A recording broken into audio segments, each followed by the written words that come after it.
Hello, and thanks for tuning in to how to make a Chevy Alternator into a high amp for a 130D.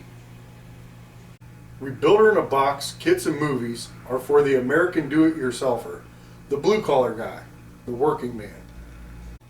Are you tired of taking your hard-earned paycheck to the big box car parts store, only to have to do the job again a few weeks later?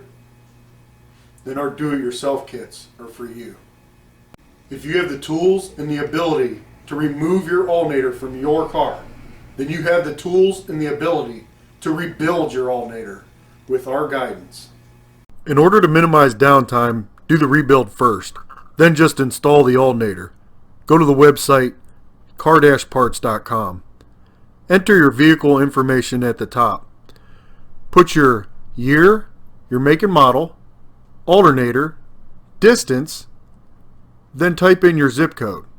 Hit the search, and it'll pull up all the area scrap yards that are near you that have your alternator. The 130D has the inherent problem of the brush burning a groove in the bottom slip ring. So we just send you a brand new rotor. The rear bearing's already installed.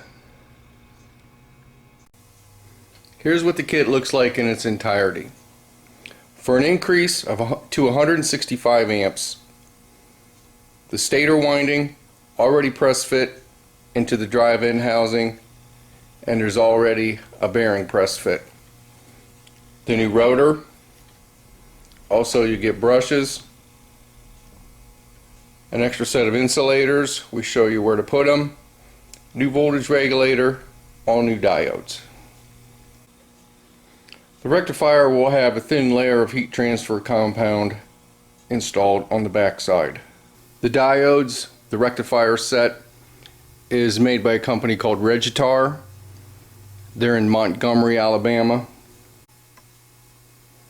The rear bearings made by NTN. If you know anything about the smaller bearing industry, you'll know that that's as good as you can get.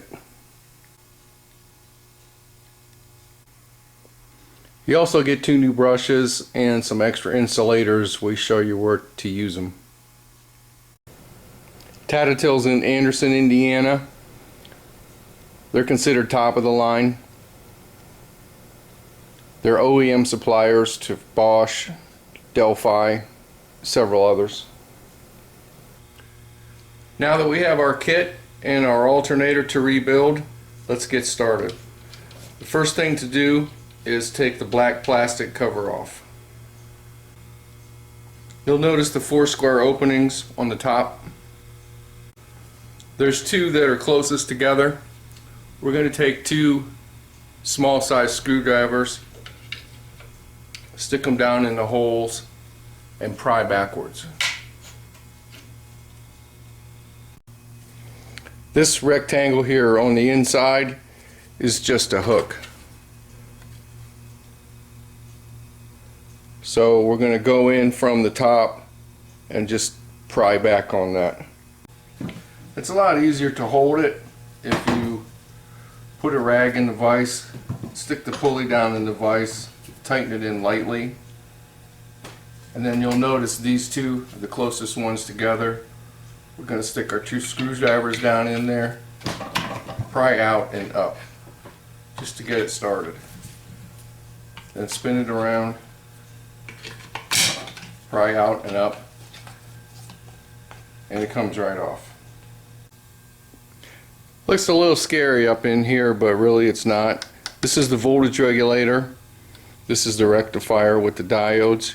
You'll notice the 3 stator leads coming up that are soldered together.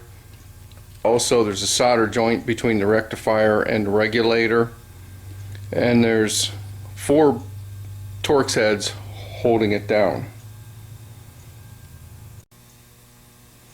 To get it apart, we have to break these 3 connections right here where the stator leads come up and solder or crimp vent to the rectifier. The quickest, easiest way is just to cut it.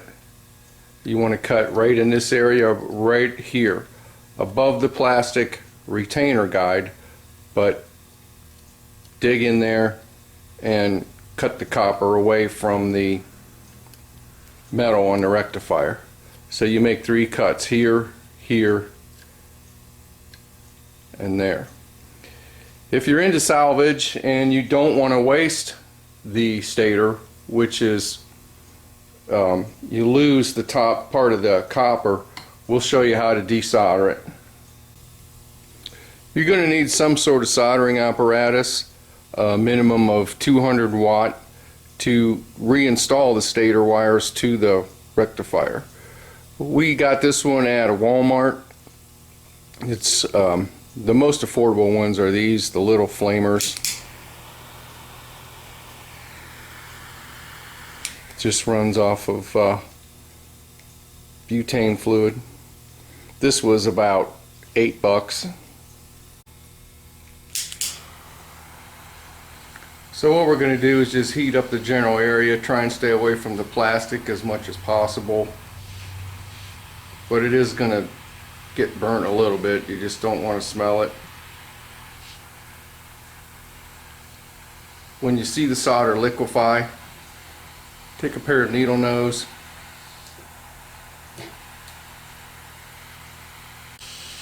probably from the side is the best way to get some heat on it. When you see the solder melt, and just take a pair of needle nose, stick it in there and roll it up.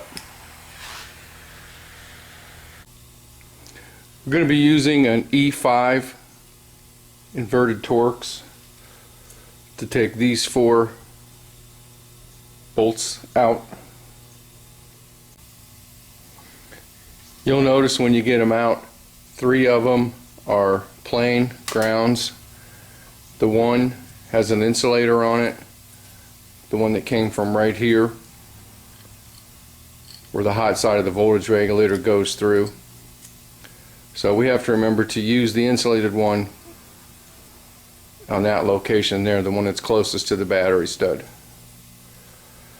Incidentally, we will be reminding you, but that's the one that the extra insulator is for. This just lifts up.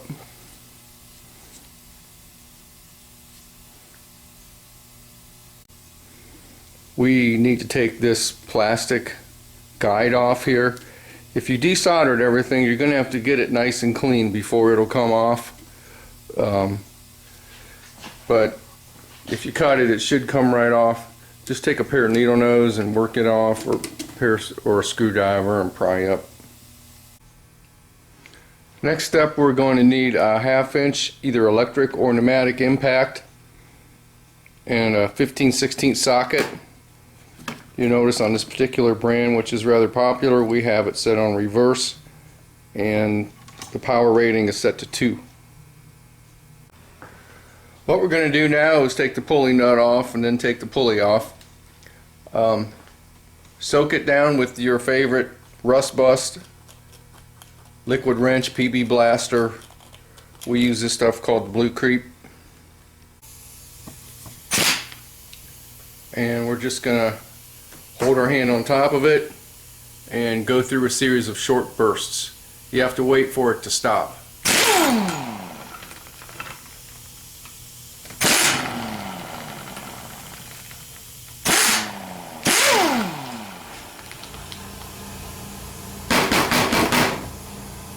So all we did was just hold our hand on top, give it a couple bumps, and the nut comes right off. There's a 90% chance that the pulley will come right off for you. If it doesn't, take a pair of screwdrivers and wedge them in behind it. Tap them in a little bit, and then don't necessarily pry back and forth, but twist them to get it broken loose, and it comes right off.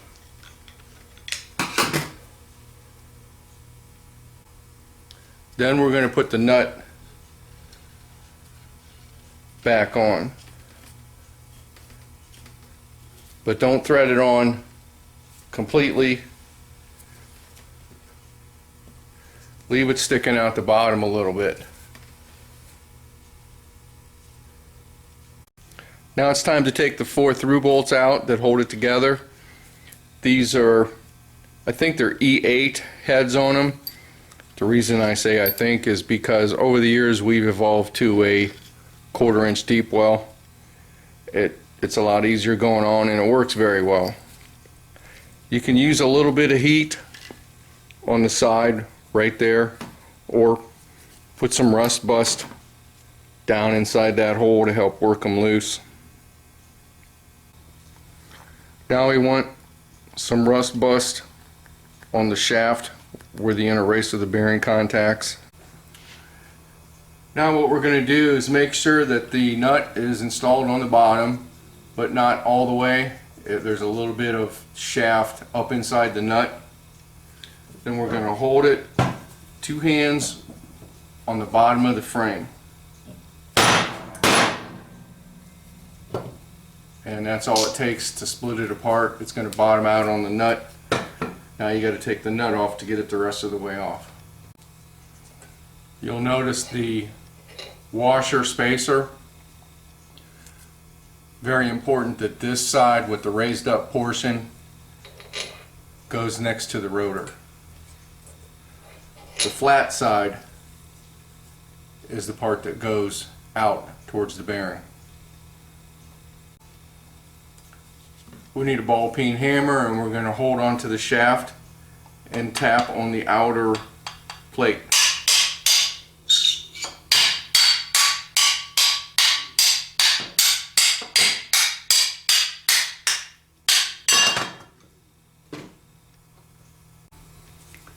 Now we're going to carefully remove the brush holder assembly. Comes right out. You'll notice the back of the brush holder assembly. One side's got 2 hooks on it, the other side's got 1. We're going to take the side that has 1 hook on it, and with a pocket screwdriver pry it off. Then you can take the brushes out and discard them. Here are the parts that actually get reused or harvested. So we could take this opportunity to clean everything. If you use anything flammable like mineral spirits, be sure you finish with soapy water, Dawn. You can, if you have a bead blaster, it'd be good to bead blast the pulley and the rear plate, and then possibly the through bolts. All we're going to be using is the stator insulator guide, the brush holder. You got the 3 screws and 1 screw with 1 insulator, the spacer, and then the black cap. So this is where you clean them or paint them or however you want to cosmetic it. Here's everything redone as we prepared it. This is a silver paint here. We bead blasted it and put a silver paint on it. You want to clean some of it off though, because some types of paints, the pigment in it is not conductive. We want to sand just lightly where the rectifier goes and where the brush holder bolts down. Then we're going to take a drop of oil and put it in all the holes so everything goes together smoothly. We want to take a little bit of white lithium grease, put it on the surface there, and then we're also going to put a couple drops of oil where the brush holder goes in, spread it around a little, put a couple drops of oil on the inside of the brush holder so the bearing settles in squarely. The other pieces, we just painted that with black paint, bead blast black paint. The through bolts, you want to rub them down with a light layer of white lithium grease and make sure that we wire brushed them, make sure that they're got white lithium on the undersides where they cut in to here, and you can also make sure that everything's right down to the bare metal where it goes together. That's a ground path. And then these screws have been buffed up with a wire wheel put a drop of oil on them and put some oil on the threads here as well. Let's put the brushes in. You'll notice a small hole and the larger hole of the two. We'll do the larger hole first. When you look at the brush holder closely, you'll notice a tiny little peg, a little divot pin on the one side. That goes in that hole there. So we're going to stick it down in the groove first. The bottom of the brush, the slant, would look like that. With the bearing portion down, it goes left to right uphill. So we're going to push that down in there, and the divot lines up on that small hole. Then the other brush, same way, left to right uphill.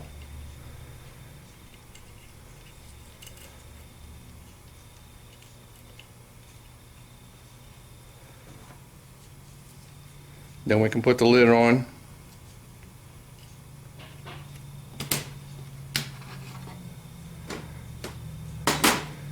This is lined up on the bottom.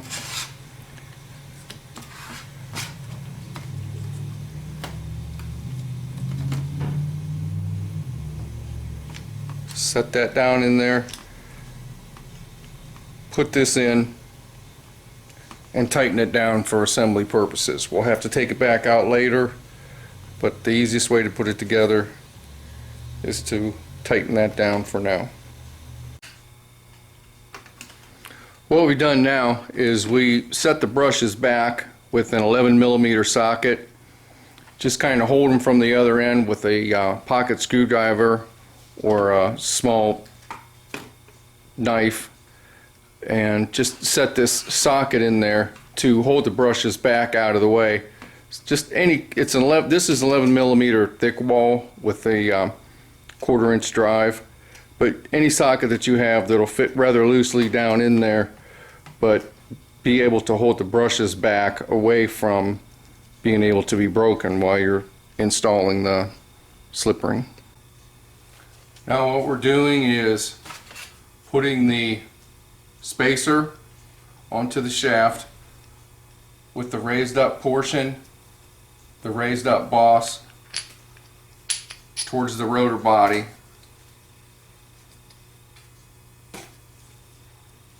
The flat side goes towards the bearing. Then we're going to put this into the bearing. You might want to use a piece of wood to put on here and tap it down in, or use the wood side or the rubber side of the hammer just to get everything squarely in there, and you should be able to move it.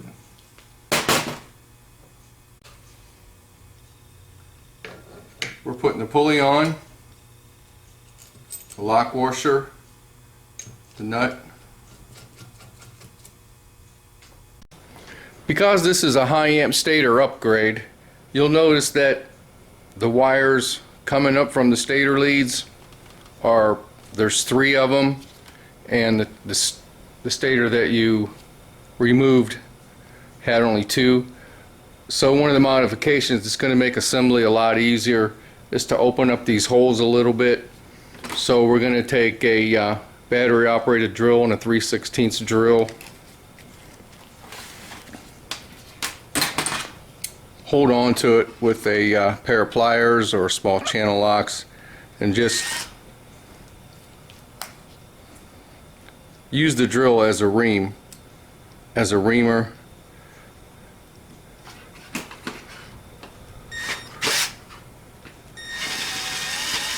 to clean these out a little bit, so that assembly's a lot easier.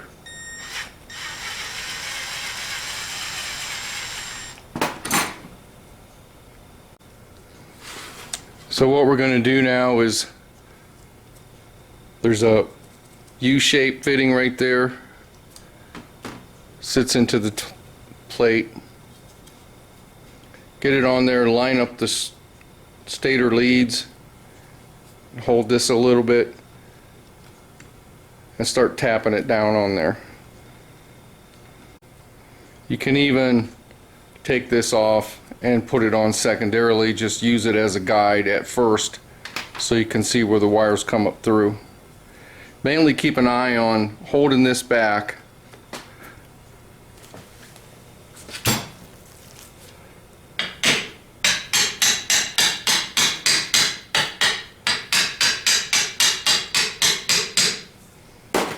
after you get it started a little bit, and you can see that the brushes are already on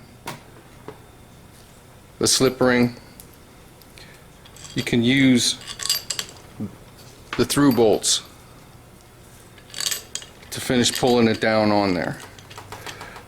Tighten them up diagonally.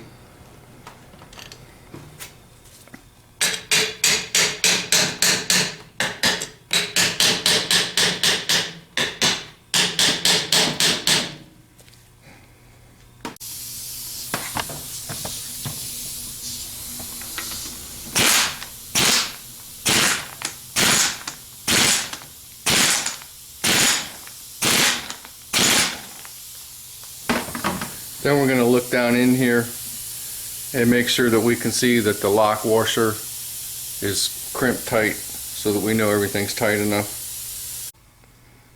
Now we're going to push this insulator back on.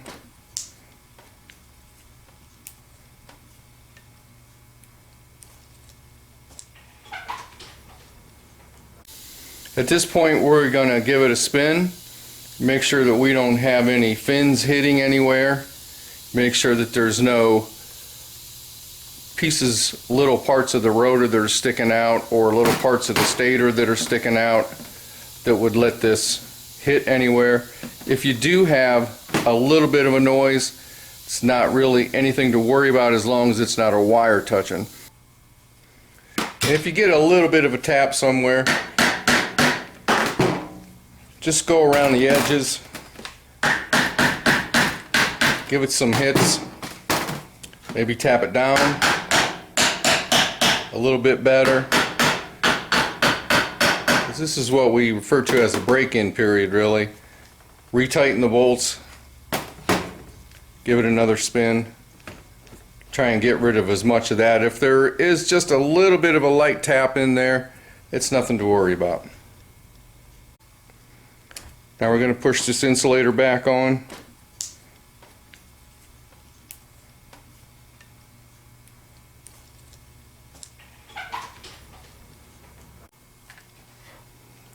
The white grease is already installed.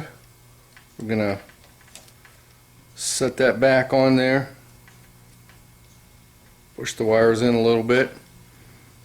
Set the voltage regulator on there. Oh, incidentally, we had to take this screw back out so that the voltage regulator will lay on there.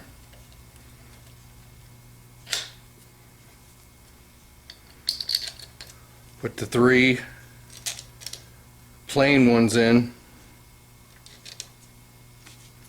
and the one that's insulated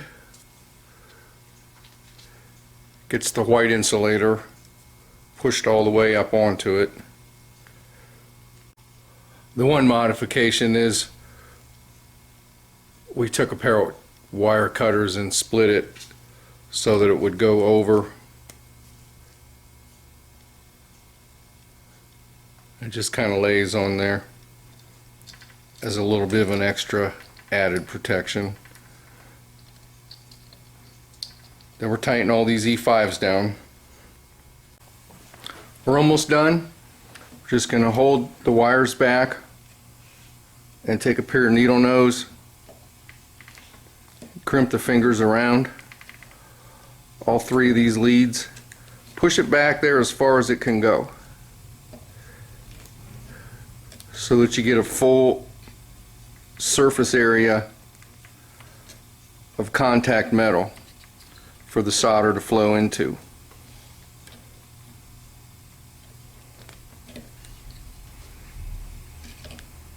Also, that's not a high amperage flow area. but we're going to bend those tangs around there to get ready to solder.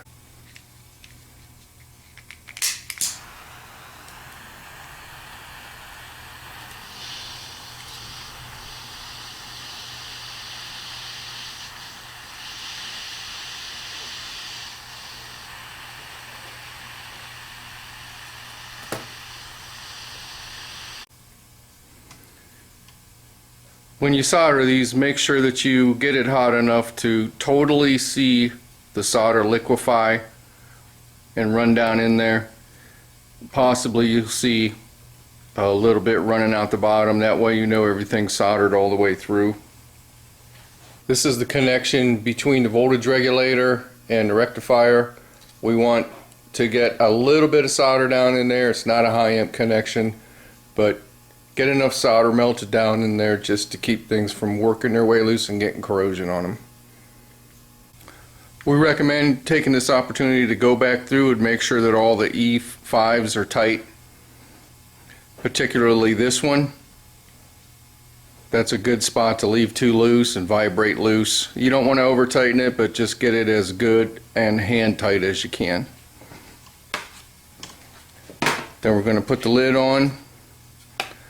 Line up the opening, and you're done.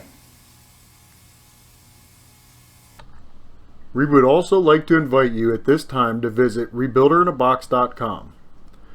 This site serves as a hub for alternator and charging system education. Also, starter and starting system education. And you can see all the various rebuild kits for the most common starter and alternators we have available for online purchase.